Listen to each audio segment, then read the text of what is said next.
There will be spoilers ahead. Lots of spoilers, so be careful, won't you?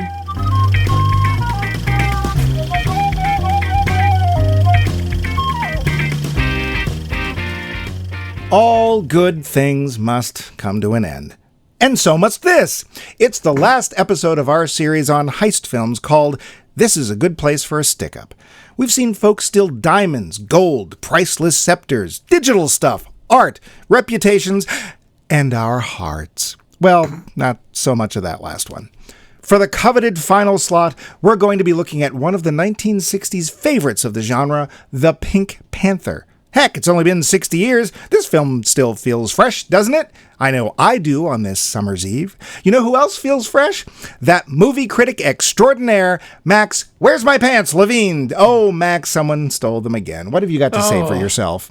Not now, Cato, you fool. Not in this film. True. And me, I'm just Mike. I got your pants right here, loose. Well, no reason to waste any more time. Let's get to you. Me? You. Poll question. Last week, we asked what object would you most like to heist? Yes, what object would Max most like to heist? What were your guesses? Well, we'll see. Well, this is how they answered. Vince, master thief of all Canada, answered, quote, Mike might know better than me, but I can't think of a film that involved a rare comic book that is the subject of a heist. High-value comic book trading is a world I think has never been shown in film, and it could be interesting, end quote. You know, I don't recall a rare comic book heist movie either, do you? There are a couple I've seen. I don't know if they count as heist movies. There's one called Comic Book Villains, which is about two different comic stores vying for an old man's collection of rare comics, and I think eventually killing him. Oh. I think there's murder involved. I don't remember. Murder. But I don't think there's ever been like a big break-in, like to Christie's auction house movie. Could you just see it, though? Because you know who the thieves would be. I've got my super spy stuff. I can go and climb outside like Spider-Man. Okay, I'll get through the window. I'm stuck. Oh God, Give where's me a my push. inhaler?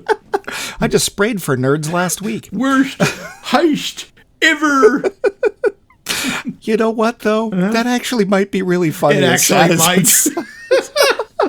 Thanks, Vince. Yeah. We had fun with it. Yep. Reaching deep down the hole that is our mailbag, I find we have another fine response from that Irish lad, Bill O'Lading. Max? Bill O'Lading. He wrote, quote, The Declaration of Independence. National Treasure 2004 is a hot mess. It's just ridiculous, but it's a fun romp if you're already drinking. The scene where the robbers hold up the bulletproof casing-cased document to block the police's spray of gunfire had me laughing so hard I still smile at it now, end quote. That is a fun romp indeed, more so than it has any right to be. See our entire episode on National Treasure. Yeah. In any case, thanks, Bill. Yeah, nice one. Over on the Facebook, Keith Wright was up first. He wrote, quote, cows. I don't know why, but the logistics of a cow heist would be fun to watch, end quote. That's called cattle rustling. Well, I think he means like modern day cows. But hey, I got no beef with that. Har! I don't get Thanks, it. Keith. I know you don't. More's the pity. Yeah. Brian Mundo sent, quote, maybe like some stones with some squiggles on them and they're needed to save the world somehow. Or cows. I think that'd be cool too, end quote. There was supposed to be a case with 4 stones in it. Not 1, not 2, not 3, but 4. I'm disappointed. Thanks, Brian. Byron Ho said simply, quote, fursuits, end quote. Sure. Thanks, Byron. Okay. You know what a fursuit is, right? The mascot costume. It'd be interesting to have a whole, like, I guess you'd have, like, a bunch of furry criminals stealing stuff. To be fair, it happens. People steal other people's fursuits? Well, fursuits can run anywhere between 5, 10, and higher thousands of dollars. Wow. So yeah, people steal them. I just don't know what you do with them. Well, no, that's not true. I know exactly what you do with them, and I don't want to tell you. Nope. That's fine. Yeah. Thank you, Byron. And happy birthday. Dave.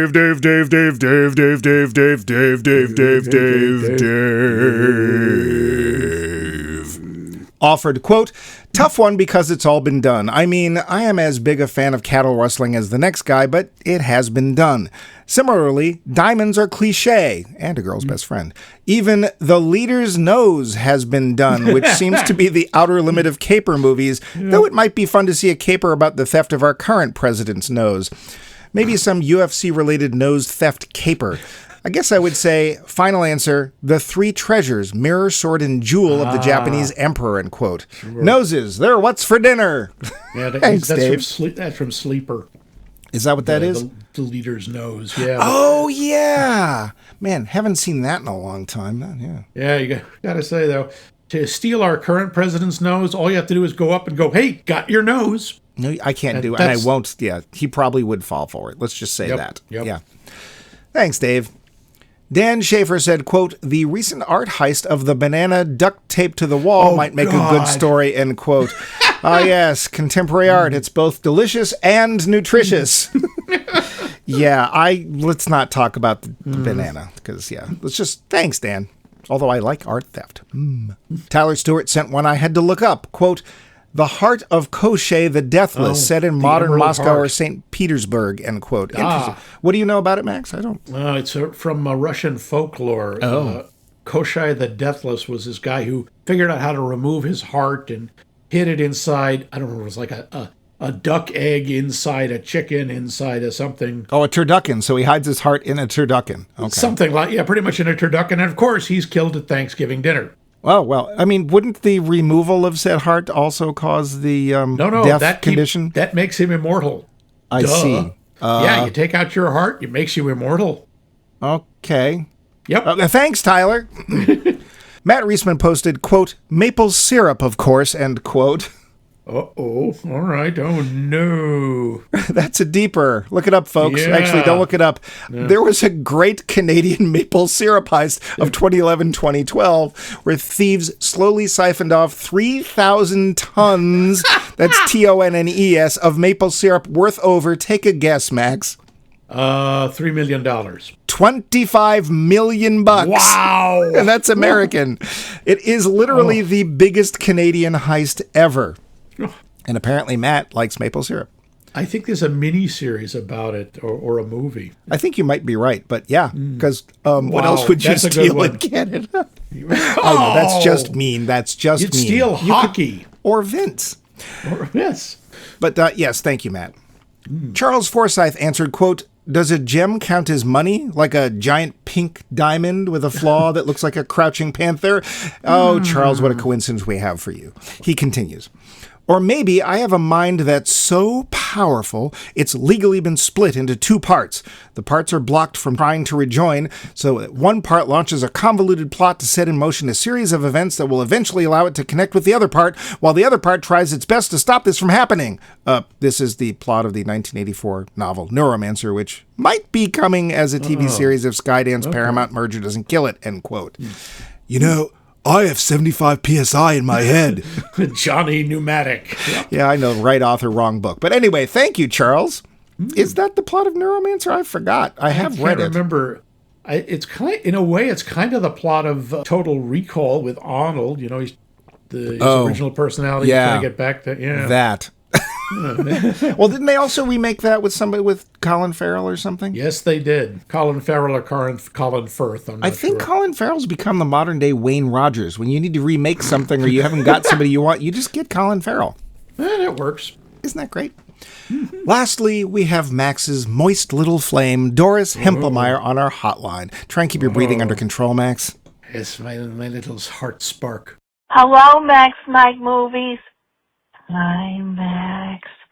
This is Doris Hempelmeyer here to answer your poll question. I'm going to go with an unusual one. I'm going to go with the attaché case in Ronin. Because I want to know what the heck is in it. Boy, talk about a MacGuffin. Anyway, I'm going to make it short this week. That's my answer. I hope you guys have a wonderful rest of your week. And I'll see you later, Max. Bye.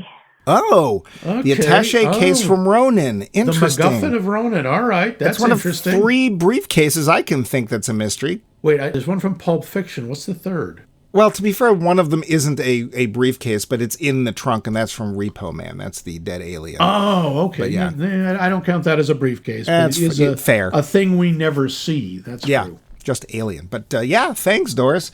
Yeah. And Max, you've got to answer as well. So what trinket do you want to line your pockets with? I want the damn Holy Grail. Okay. A bunch of people have been trying to steal that. I want that. I don't care if it does, as long as I choose wisely. I don't care about the immortality. I just want stay the in cup. the room. The cup would be a cool thing. Oh, yeah. Over there, that's a painting my friend Mike did. That next to it, oh, that's a Holy Grail. That over there, that's something I picked up in Chinatown. Okay. I just like the idea because it reminds me of that. I think it was a Neil Gaiman short story about the old woman who had the Holy Grail just up on her mantelpiece. Yeah, she found some sort of like red dust in the bottom of it, so she just wiped that out. Yeah, that was a mess.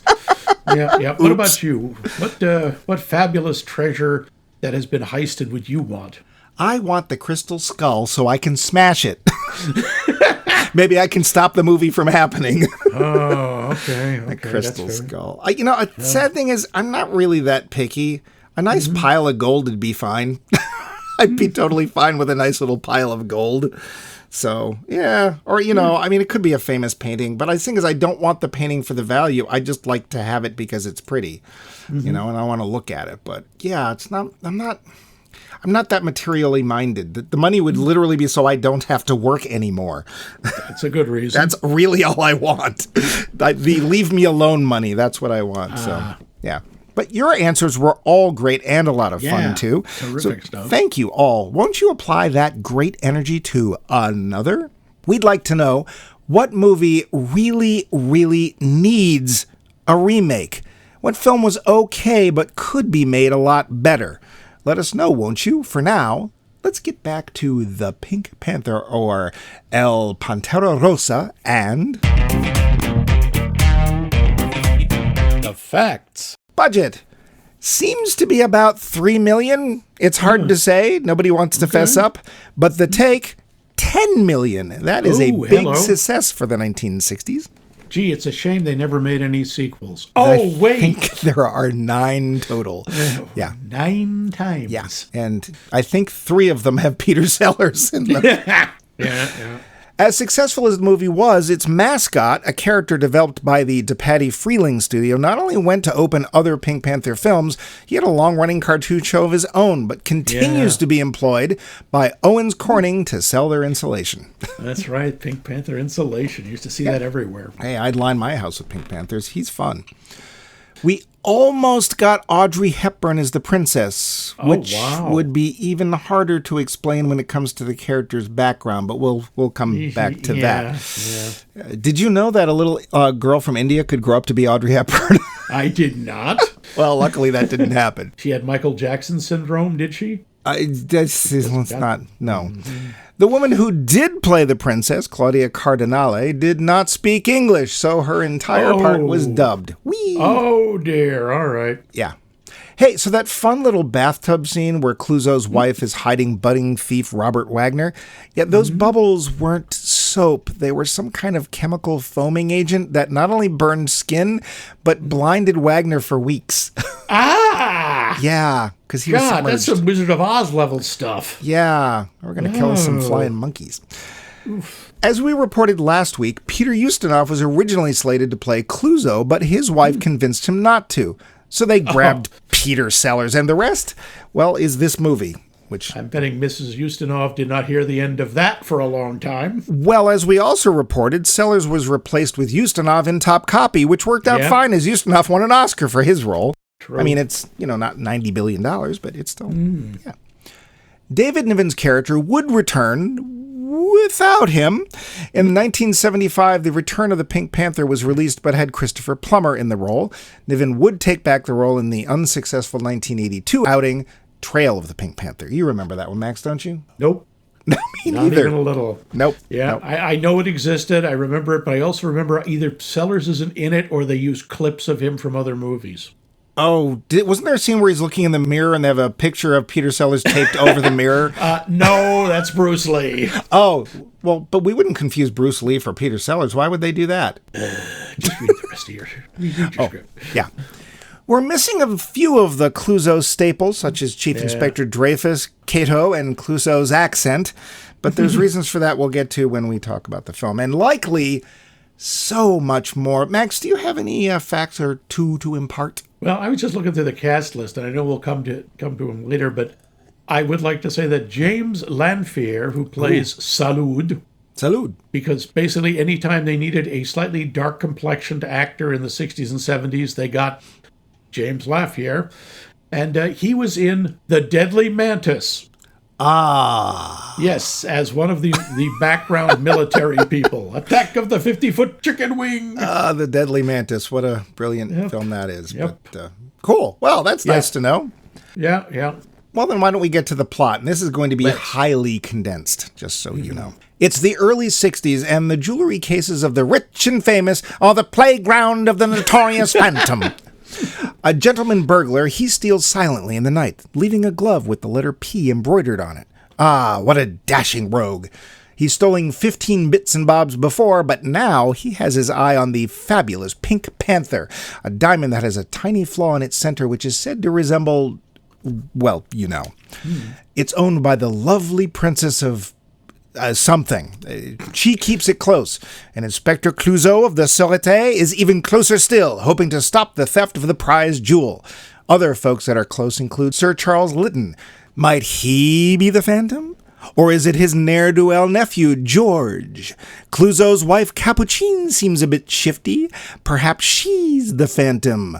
Or could it be Henry, the mild-mannered janitor? Could be. Could it be Clousaux himself? Couldn't be, as the bumbling detective wouldn't know a sandal from a sandwich.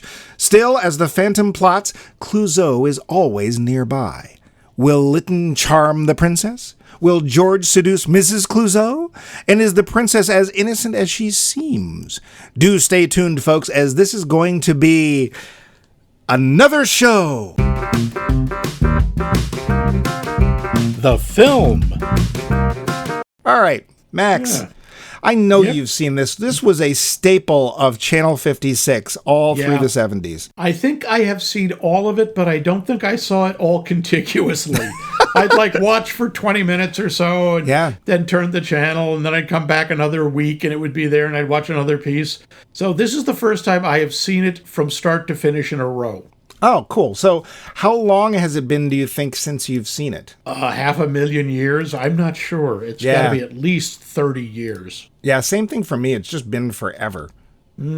So, but you did see, do you remember watching it from start to finish? That's a toughie. I'm going to say maybe, but honestly, the film I remember better, the one I always thought, like you, was the first one, is Shot in the Dark. I remember seeing that one a number of times, and I remember the end of it very well because it takes place in this big house and the lights go out and everybody's running around like crazy. But yeah, so I remember the ending of this film. That's what, and I remember a bit of the car chase, which we'll get back to. But other than that, I don't know if I've seen it. If I've seen it in its entirety, it's been forever. So, yeah. But we have a cast we should get to. Yes. And so we will get to that cast. First up is David Niven. Now, David Niven, correct me if I'm wrong, generally when we see David Niven, he plays David Niven. Yeah, pretty much.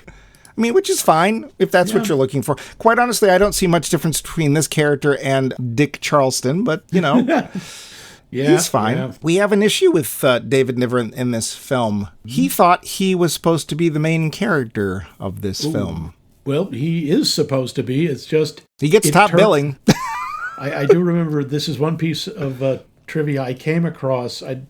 It's not definitive, but they've said that the cast and crew loved Sellers' portrayal so much that they pushed for him to be made more of the main character.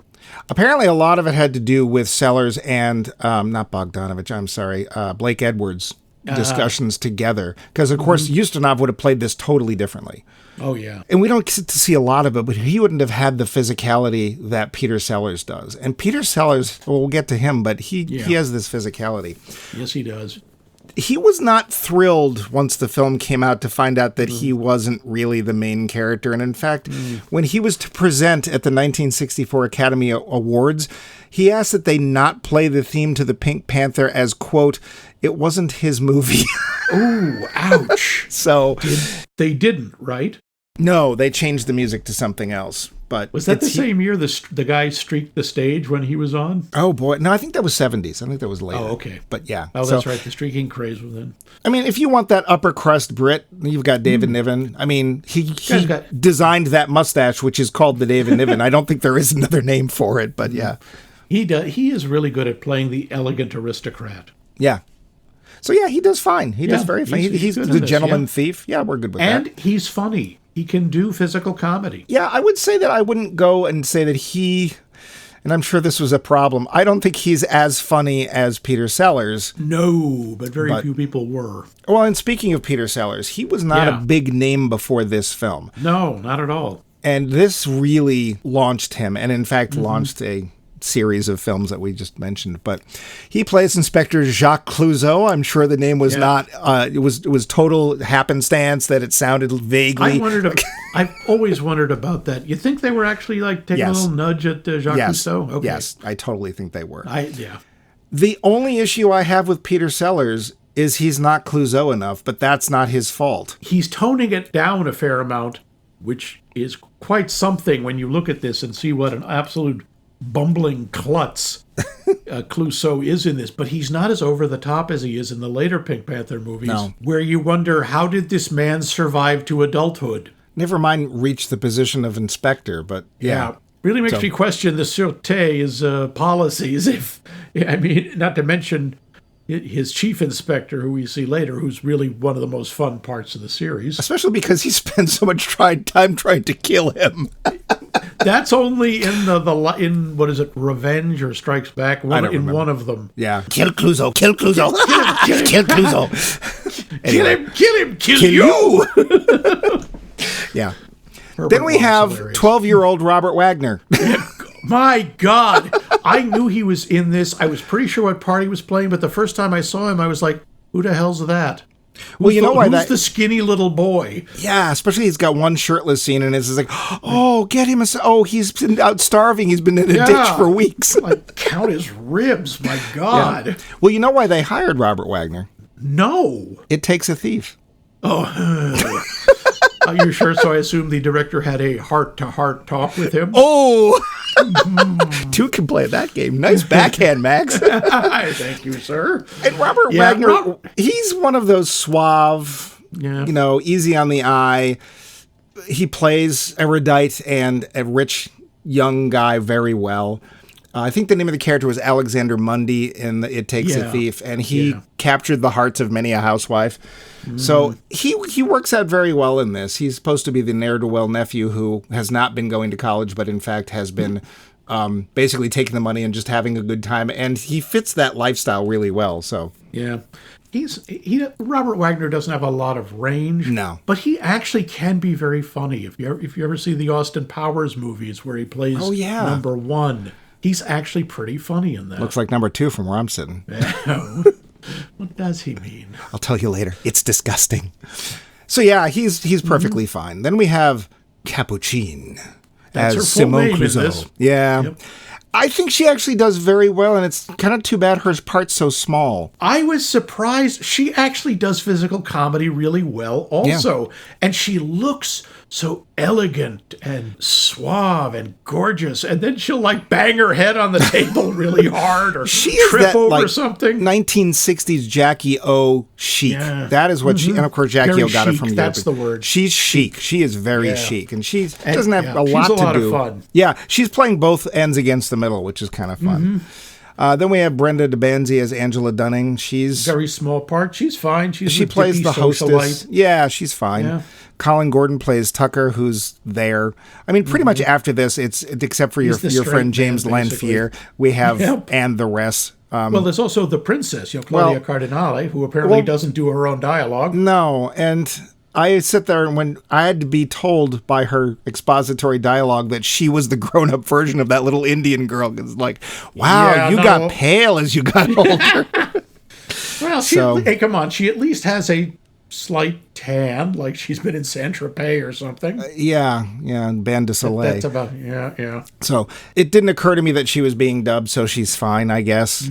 She's there to be, what do you do for a living? I'm beautiful. Okay, there we go. Yeah. That's what she does. So that's pretty much what she does. Yeah, and this is not an American film. Blake Edwards, I believe, is American, but the rest of it is all, and Robert Wagner, but everybody else is British or European from the country of Europe.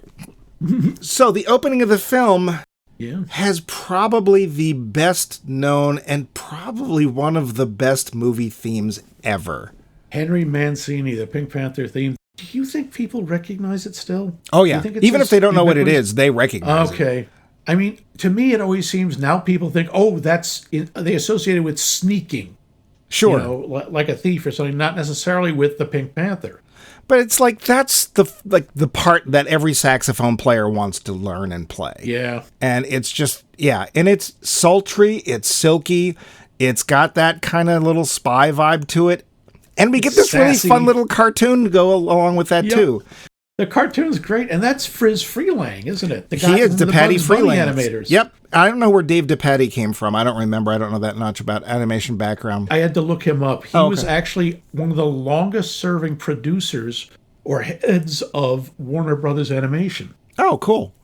It's a fun little thing, and they did it as sort of a throwaway, like it wasn't really meant to be a thing. And of course, they're like, he's got a lot of character. We should do something with him, and they would. I remember watching the Pink Panther growing up when I was a kid on Saturday morning cartoons, and the Jewish aardvark who was blue for some reason. Yeah, and I never got that. I thought the aardvark was kind of funny, but for some reason he talked like Jackie Mason. Yeah, and the ant didn't the ant talk like Bing Crosby?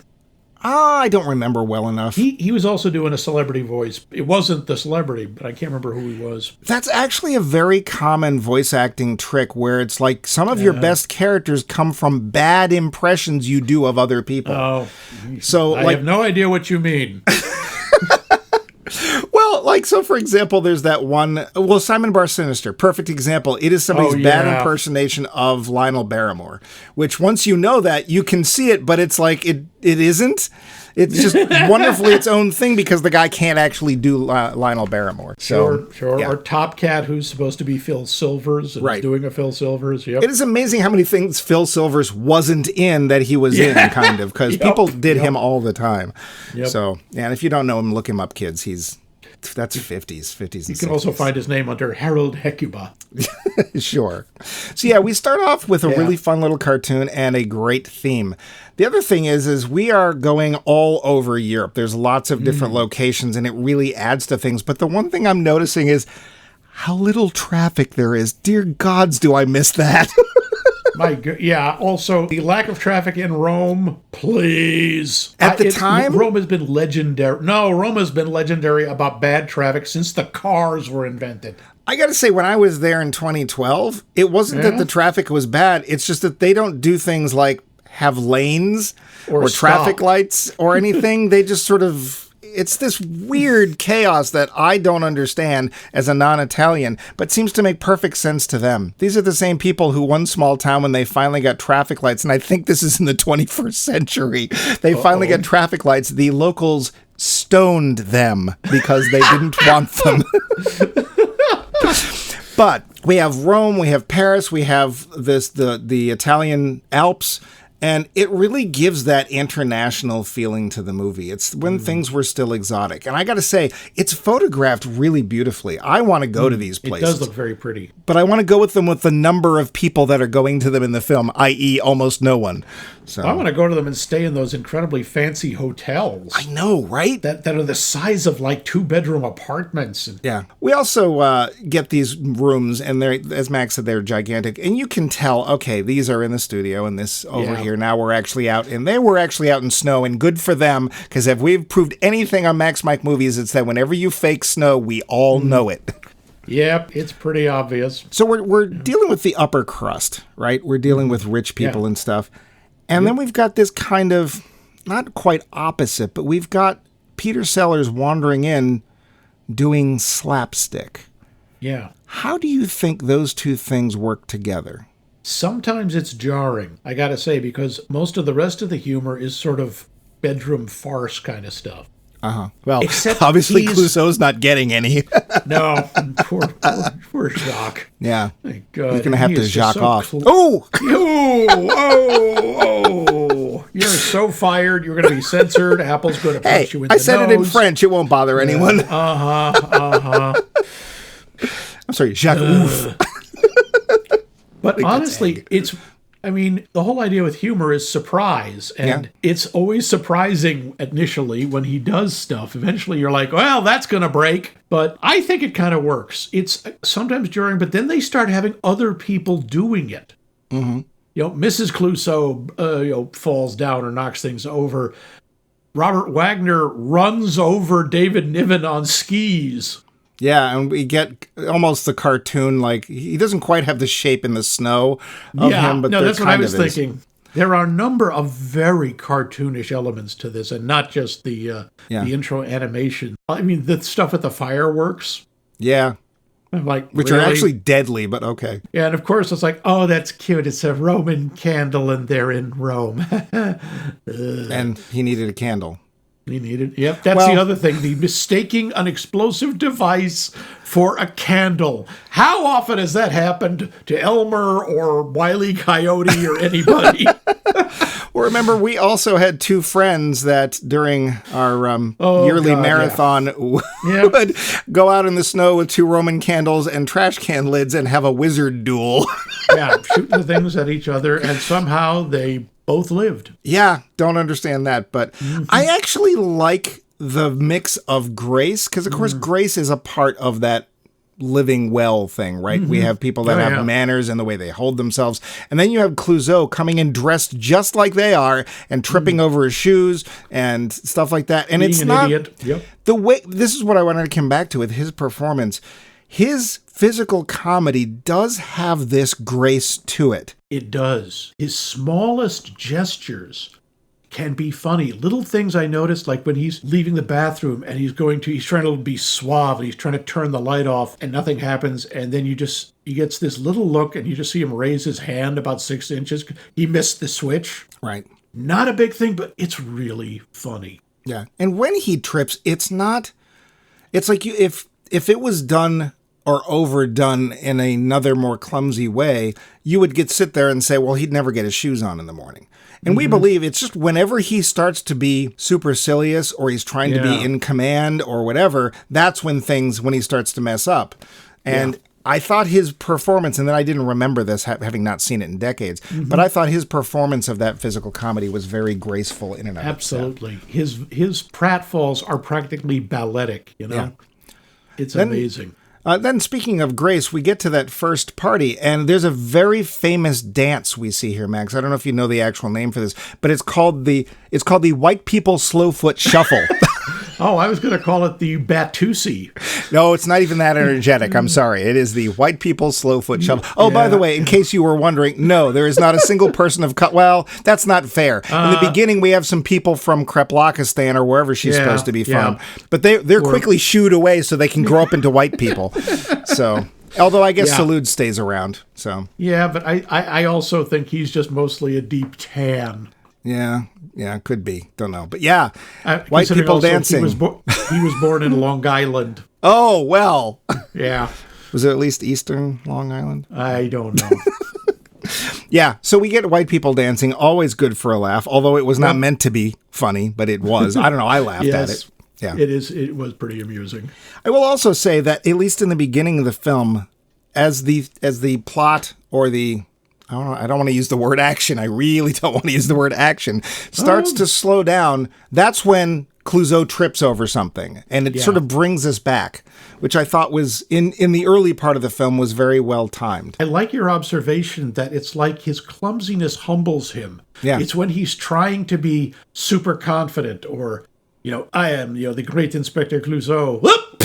Yeah. It's like, okay, no, it undercuts his authority at every turn.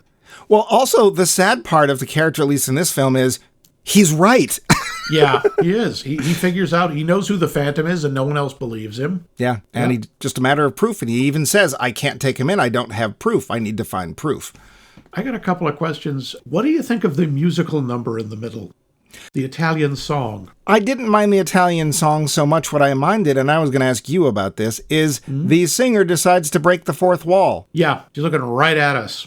Why are you doing this? Yeah, she's dancing with the cameraman. The only thing I can think of is it being a singer and not a performer. She didn't know any better, although there's this person, what are they called? It's a director. Yes, there's a director who could tell her, stop looking at the camera. Yeah. I mean, it's not uncommon for films of that era. Oh, very common. It's like, I mean, Charade has one in there. In fact, they sing the theme song of the movie in the movie, something that I generally don't I love a charade. So I didn't mind it. I sort of one of those things that's sort of a cultural expectation. It's the 60s. It's a European film. There's a song in it. Does it add anything to the plot or the movie? No. What did you think? I think it's cute. As you say, it's very dated. It's very much a thing of its time. Yeah. But it's fun. And I do like that she gets not really a conga line going, but a dance line going, and she drags in Clousaux. And again, it's another tribute to Peter Sellers. He's supposed to look silly, but you can't help noticing he's actually really good. He has He rhythm. stays on beat perfectly. Yeah. He doesn't actually step on anyone. He falls out of line and stuff, but yeah, it's not. It's But he not always what does to the music. Yeah. So, but the little dance number, whatever you want to call it, it was fine. Yeah, it's fine. The other thing is, how did you feel about Charles Lytton trying to seduce the princess? You mean the fact that he is 50-something and she's 20-something? She's 53, she's 25. Yeah, so I was right there. Let's see, would the word uncomfortable be at all appropriate? I think so. How about ew? Ew, yeah. I mean, again, I know this was a thing. We've seen Fred Astaire when he was, I think, 98, trying to romance Audrey Hepburn when she was 12, or some such. I mean, it's even uncomfortable again in Charade, but for some reason you get the impression that even if Cary Grant and Audrey Hepburn's characters got together, there wouldn't be any sex. I mean, no, because Cary Grant didn't swing that way. He might have been bi. I don't remember. Okay. Yeah, it was still icky, but somehow you still got the impression that he was never going to actually do anything with her. Yeah, I don't know why. But it's funny. It was simultaneously sleazy and innocent.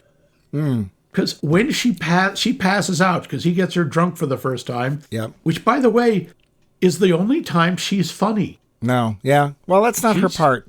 Nope. But she is fun. Too bad. Because there are some funny lines. I like where she's playing with the tiger rug. Well, that's the weird part, that she was able to do the facial expressions that matched what was being said so well. Because if she was, playing the drunk, she did fine facially, but it just wasn't her voice. I'm guessing that she was probably reading her lines phonetically and just didn't understand them. I don't know. That Probably. Probably. Yeah.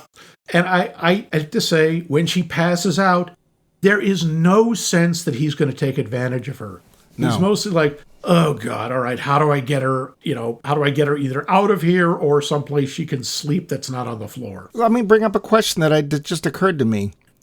What if we didn't have David Niven in this film? What if we just had Robert Wagner? Then I think they definitely would have had a sex scene of some kind. But also, would the film have worked? And I'm kind of leaning towards honestly, yes. No. I think you think it would yes. have worked without him? I like the elegance of the thief. I think that he is elegant, though. Robert Wagner? Yeah. He's more of, what it reminds me of? There was a movie called Dirty Rotten Scoundrels, which is probably a remake. Michael Caine and Steve Martin. And Michael Caine is the elegant, careful, planning thief. And Steve Martin is the fast-talking con man. That's what this reminded me of. Because you get the feeling that while George has the instincts, he's cruder and he doesn't plan. He even says he just goes by instinct. Right, but if you had Robert Wagner playing the David Niven character. Oh, I see. You made him Sir Charles Lytton? Yeah. Maybe. He's a little young because his age gives him some weight to be there and a reputation. I think that Robert Wagner can pull off the silky, smooth talking. Yeah. David Niven is, I get it. It's not that he doesn't fit the part, but that combination of him and the princess is just icky. Yeah. Yeah. Again, like you said, this happens in the 60s all the time, but I don't know. That was a part of this that did feel both dated and uncomfortable, is when George is hitting on Mrs. Clousaux. Yeah. And he's pretty much attacking her a number of times. Because, rape is fun. Rape's hilarious. And people say, there was no actual sex, it's not rape. I'm sorry. If the woman says it's rape, it's rape. Now, she didn't, but also, in this case, but that's all that counts. Yeah. So, that's anytime you've got, a man. Well, there's other stuff in here because let's face it, we don't get the racism that we generally associate with the Pink Panther movies, but we do get the misogyny. And here's one of the quotes that really dented the tone of the movie for me. And the quote was, quote, "That makes you vulnerable. It makes you a woman," end quote. Yep, I'm going to go with F you. Yeah, bite me. Yeah. This is the leader of a country. What is wrong with you? Doesn't matter who she is. Actually, why is she being isn't anymore, vulnerable means that's what a woman is? Women are vulnerable? Up yours. Yes, they're stuffed. soft and vulnerable and squishy and everything. And then they stab you in the back, so good for you. Stab him, nab him, tab him, grab him. Stop that pigeon now. That's a deeper. So I didn't. There was a couple of quotes about how women are and supposed to be, and it's like, yes, it's the time period. It just makes my eyes roll and I groan every time I see it. Yeah. What did you think of the pacing? It was uneven, and I'm sorry, that is a thing with Blake Edwards that I find. Sometimes it's great. Sometimes it moves along. It's really funny. The sequences at the party, I'll get to that. I want to get back to the party. The ski chases, but there are points when you just go, will you end the damn scene already? One of my notes was way too much talking, not enough action. Yes. Yeah. Also, too much David Niven, not enough Peter Sellers. But that's the thing. It's like, come on, let Clousaux fall over something. Stop trying to look cool. Yeah. And it's kind of sad because David Niven tries to do some of the physical comedy, falling into the snow, being run over. And did you think it was funny? No. Nothing against David Niven, but that's not what he does. No. He's not a physical comedian. Well, and even in Murder by Death, see our entire episode of Murder by Death, he mostly does the wordplay, that's where he's strongest. There's one tiny little thing where he's searching the dead body of Alec Guinness and he thinks, I think I say, never mind. But that's the most physical he gets, and that's fine. He does great with that. It's not slapstick. It's not pratfall. He's witty rather than funny. Yeah, and he should stay that way. Yeah, he should stay that way. He's dead now. I didn't think Robert Wagner was terribly convincing with the physical humor either. No, but he can move like a cat. He makes the cat burglar part is perfect. He didn't actually get to do that in this film. No. But no, I don't find it. Again, when you've got Peter Sellers, whom I didn't really appreciate, when you've got somebody who can control themselves that well, then it's like, you should not do that. Or at least not in the same movie. That's the thing. I was impressed that Capuchin kind of held her own the few times. I'd like a nice cappuccino right now. Yeah. Little cinnamon on the top. That'd be great. Hey, that's the silliest name a model's ever come up with. Yeah. Aquanetta. Not Aquafina. Yeah. Aquanetta. No, she's great. Aquanetta. As a hairspray, but yeah. And a dessert topping. Yeah. What else did you want to talk about the party? I'm sorry. Yeah, I also wanted to say I did not know Stradivarius made violins out of plastic. And that were so easily repairable in town. I have to say that part I laughed at because Clousaux plays the violin in bed to get his wife in the mood. He can't play the violin for crap, but at one point, of course, because he has to, he steps on it and breaks it and goes, no, well, you've seen one Stradivarius, you've seen them all. I'm going, a police inspector can afford a Stradivarius. Well, maybe his wife bought it for him because, Oh, maybe. She's got the money. But then it turns out, no, it's made of plastic. It's like, okay, it's Stradivarius with 2 Ds. The worst part is knowing that she would rather hear him play than have sex with him.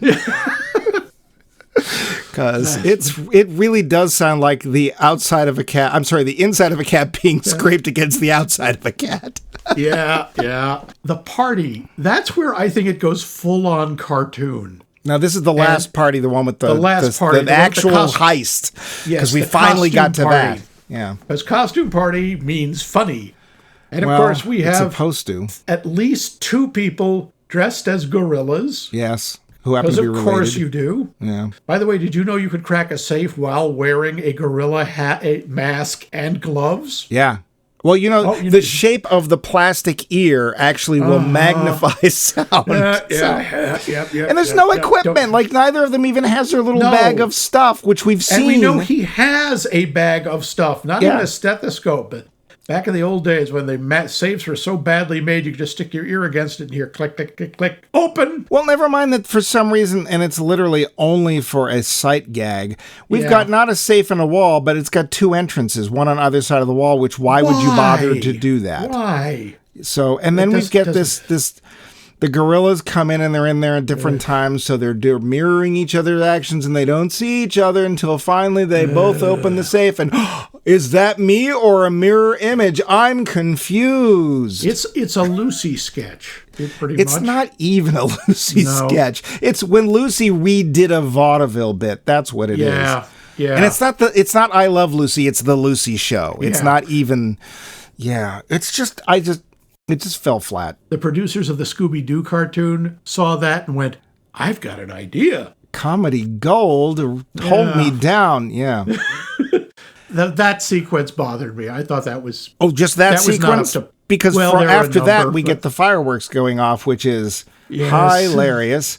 And then we get a car chase, which is basically the long corridor with doors on either side and people going in and out of the different doors, blah, blah, blah. I don't know about you, but I was just like, please, somebody start up Yakety Sax. Please start up Yakety Sax. And then they get a sort of car chase where they're just driving. I mean, they're driving around Italian town streets and unable to figure their way out. Although I do like the fact that this old Italian guy has walked out of a bar. Obviously, he's had a few, but they don't make a thing out of it. It's a trattoria. Trattoria. So or trattoria, I don't know. We are marching to trattoria. Yes, he's had plenty of trattor, and he's trying to go home, and all these cars keep whipping by, 2 of which have gorillas driving. One of them has a guy in a full suit of armor and another jester, and then 2 cops dressed as a zebra go running by. And I just like he just slowly turns around, walks back to the trattoria, picks up one of the chairs, faces the street, and sits down to watch. Yes, boredly. Like, what else is going to come by? And it was at that point that I realized that I've seen another movie whose plot and plot points are very, very similar to this movie. What's that? It is one of my favorite films. It is What's Up, Doc? Oh. And if you think about it, the whole heist that's going on, the different bags, the confusion, which leads to a car chase, which leads to a courtroom scene, is exactly like this, except I'm getting ahead of myself, but What's Up, Doc did it better. Just saying. Well, it's also, they didn't bother with just one heist. There's not just one crime being committed. There's like 12. Yeah, well, yeah, they're technically 4, and it's like, and we're inside a Chinese dragon. You can see where they must have been inspired by I'm sure he was. If Bogdanovich wasn't, I'd be amazed. But you know what I also would be amazed about, and that is our questions. We have our 5 questions about this series. Visa. Oh, no, there are 5. Stop that. First off, the Pink Panther diamond. Was the loot worth all the effort? They say it's the most fabulous diamond in the world. That is the word they use, so I would assume. I mean, it's Grandma's doorknob. It really is. Grandma's doorknob. That is a big hunkin' rock. Yeah, and if you don't know what that means, you're never been to a house in New England, but yeah. Nope. No, an old house in New England. Yep. Now, I like to ask you about gemstones because you know these things. Sure. If I understand... not doing a lot of research, but a quick little check, that an actual pink diamond is fairly rare. They're very rare. For a long time, they were only found in a couple of places. They find them in a very few places in India. Oh, good. And then only in the last 40 years, they discovered a massive range of them in Australia. They're not as good as chocolate diamonds. No, yes. Okay, how are we going to get people to buy these crap brown diamonds? Call it chocolate. Brown diamonds. Hey, I made some brown diamonds this morning. Wasn't that a failed Lucky Charms shape, too? Yeah. Here's a problem, I guess they end up brown. But, why do they come in different colors? Anyway, I'm not going in there. What do you do with this diamond when you get it? You have to recut it. You'd have to cut it. You'd lose a huge amount of... It's the same with any really famous diamond. Yeah. The main reason nobody steals them is, what do you do with it? Yeah. If you chop it up, you lose like 90% of the value. And no one's going to buy it. Even collectors would be afraid to touch that because those things are easier to track than art. Well, now, diamonds work the same way as emeralds did last week. You said it's not just that, this diamond is 10 times the size. Yeah. It's more than 10 times the price because the bigger ones are so much rarer. So bigger ones, it's very hard to put a price on a diamond that size. But to be fair, basically, looking at the money. On the other side of this question, what effort? They didn't even climb up with a very rope. Hard. Yeah. They literally put on a gorilla suit and they walk into a room. Ooh, what a plot. Is the plan believable? I guess so. Well, sure. Really. Her security stinks. She says, true. It is safe in my safe back. Oops, don't say where it is. It's in her house. I mean, where else is it going to be? Yeah, how many places? So I'd say the plan is as necessary as is the security, because there isn't any. I guess. Yeah. Speaking of which, does the security as depicted, which I'm guessing is Clousaux, make sense? No, it's Clousaux. Come on. Who would put him in... You wouldn't put him in charge of a flea market. Yeah. Apparently he was successful. He got this far, I guess. Yeah. And he was right. Are the guards or cops underpowered? See previous answer. Well, the problem is he's right. He actually does know who did it or is going to do it. And he's in the right place and he's looking for the right thing. He's just not good enough to actually notice when it happens. So but the few other cops we see are no more competent than he is. No. They don't break as much, but the guys in the zebra suit drinking out of the punch bowl, come on. Yeah. Okay. Z and bra. Yeah. Hey, bra. What's up? I don't know, Z. What's up with you? Hey, bra. You know that's how they talked, even although it was Italian or French or who knows. Z-bros. Z-bros. Yes. Z-bros. Do we find ourselves rooting for the thieves? Kinda. I mean, except I don't really feel that much of a connection to any of the characters in this. No, but also the identity of who's a thief kind of changes at the end. Yeah. This is a 60-year-old film. They frame Clousaux and he goes to jail for it. There. Yeah, they frame Clousaux in the dumbest way possible. Well, they put the diamond in his pocket in the courtroom. Yeah. Now, admittedly, Clousaux is so dumb, people might believe he would actually walk around with it in his coat. But come on. Yeah, it was meant to be a twist ending, and we're supposed to be rooting for them as they go off and commit other crimes, because now we've got 4 people. We've got the princess, we have Mrs. Clousaux, we've got Robert Wagner, and we've got David Niven. So they're now, I guess, going off to be thief buddies or something.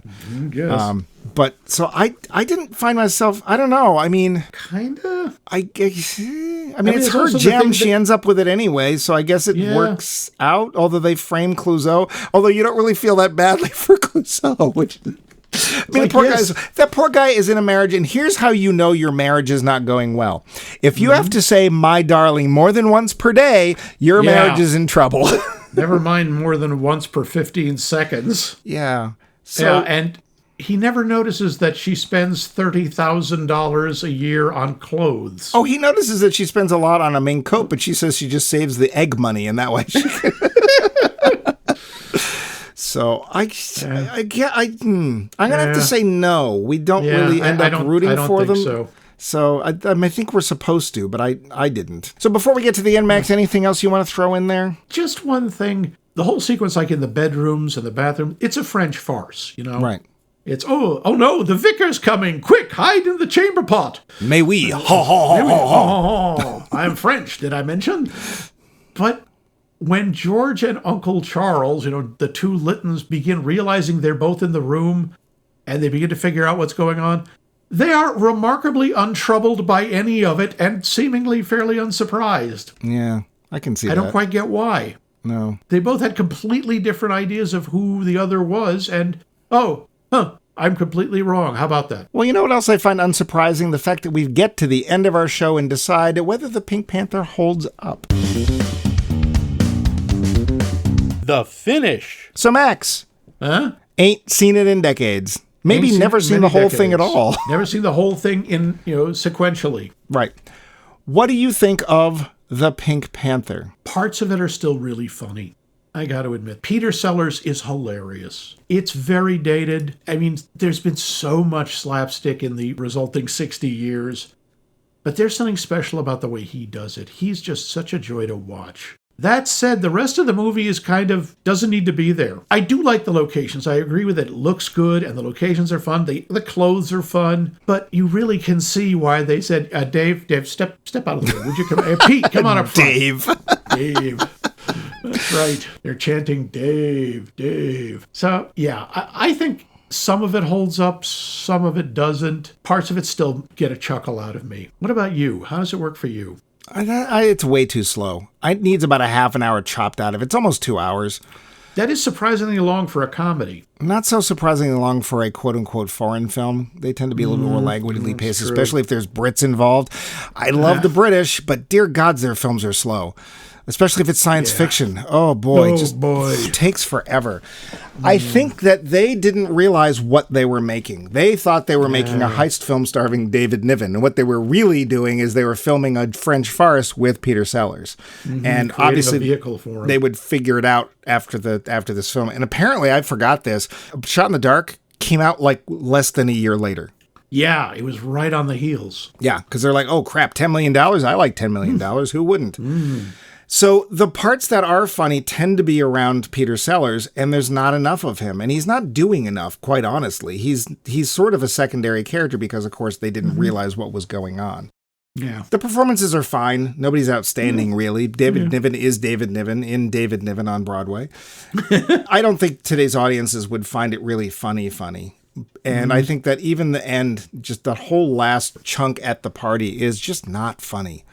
Unfortunately. So I like some of it, but yeah. Visually, it looks great, but I bet a lot of older people like us will remember thinking it was funny. Right. But we remember liking it. We just realize we're wrong. Yeah.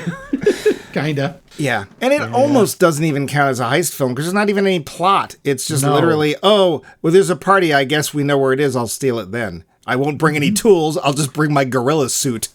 I'll steal it. No one will ever know. Yeah. So unfortunately, I'm going to end this series on unfortunately. And I didn't see the remake, so I don't know if that worked. But speaking of remakes, that leads us right back to our poll question. And we'd like to know, what movie really, really does need a remake? What film did you either like and doesn't hold up or didn't quite work, but you really wish it did?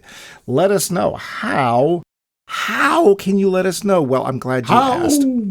How old is she? You could tell us via email, just like our old pal Bella Lading. Just emails directly at us at maxmikemovies.com. Don't forget, smart. We are getting close to episode 400 and we ain't got no ideas. So if you've got some ideas, please email them to us because we'd love to know what to do for our 400th episode. Yeah, we're still here. I think that's the tungsten anniversary. I'm not sure. Sure.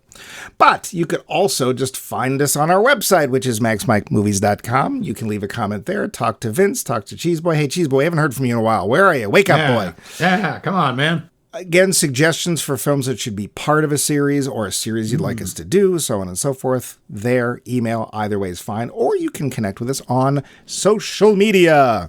Social media as long as it's Facebook or Bluesky. And there we are, Max Mike Movies.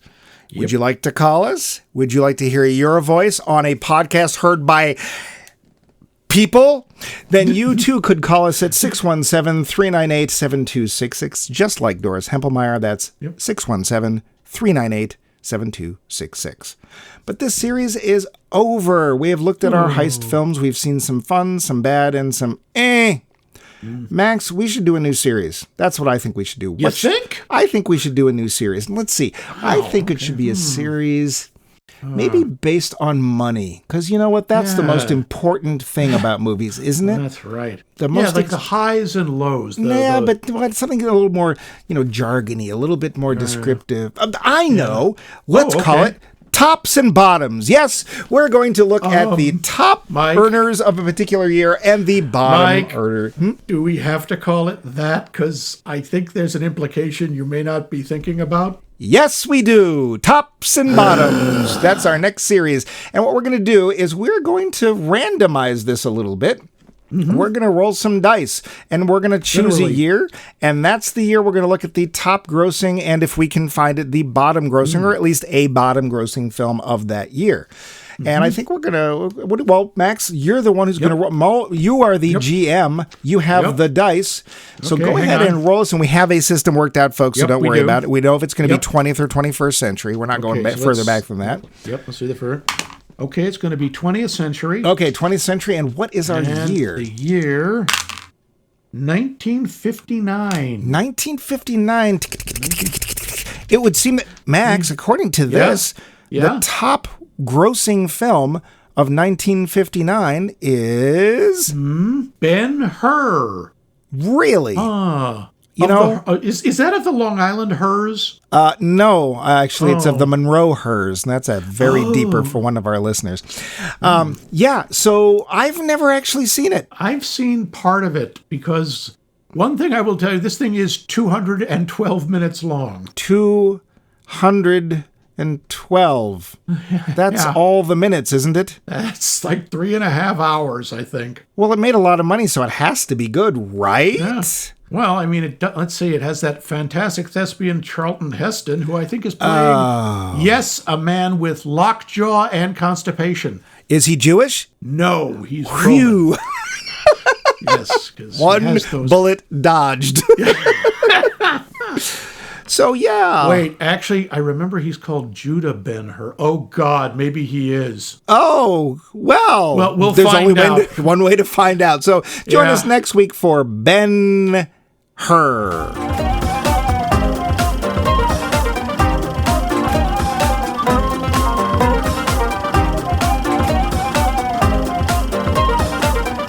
This has been a co-production of The Voice of Max and The Movie Wrench.